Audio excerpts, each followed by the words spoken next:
This is a poppy veiner. I failed to mention it before, but this is a great kind of all-purpose veiner. You can use it for rose petals, peonies, poppies, of course, and certain types of leaves. So it's just a good all-purpose one to have on hand. What you're going to do, because these are going to be stuck directly onto your center, is go ahead and stick it in your veiner.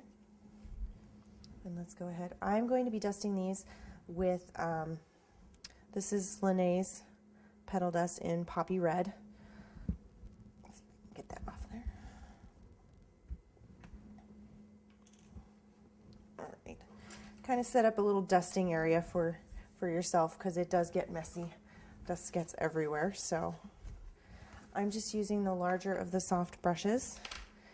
So once you have it veined, you want to be able to see the veins in it, but you don't want to press down too hard that you've ruined the shape of your petal. Go ahead and just peel that off. And then we're going to go ahead and dust this. Start from the top and dust inwards. That way you have your darkest areas at the very tips of the petal lightening up, and it makes a very natural dusting. And then you come down, turn it over, and come down on the opposite side. Then we're just going to take it right over here to our foam.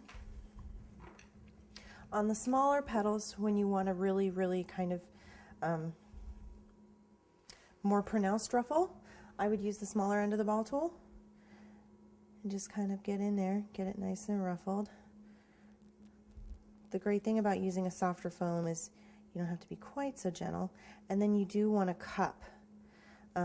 You'll notice that a peony in nature, the petals all curve inwards, so you want to make sure you use the larger end of the ball tool and go ahead and make that cupping motion starting from the top of the petal working down to the base, so that it makes that shape. So you've got your edges are frilled and thinned out from the smaller ball tool, and then you cup the center with the larger end of the ball tool. And then you just pick up your base, get a little just water on your small soft brush, and then I like to paint what looks almost like a V on down each side, and then one down the center, down to the bottom, starting about halfway up the petal. You don't want it to go all the way up, you don't want it stuck all the way up. You want to allow for some movement, and go ahead and start actually down where your wire starts. Cup it around. Now if you have to add a little bit of additional water at this point to make sure that you get complete coverage, you don't want any of your center showing. So go ahead and you can curl your petal around. And that's your first petal. Having a wire rack at this point is very helpful because that can just kind of hang out there.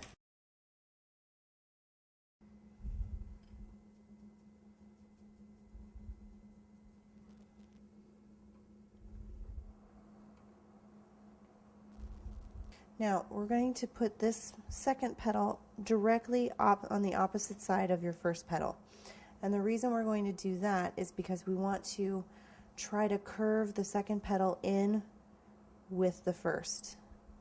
So it makes a really tight curl and it covers up your center. So when you look down at the top of your peony, you can't see that styrofoam center. So when you're done, it'll look sort of like that.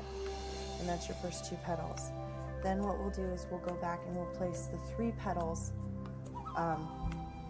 equidistant to each other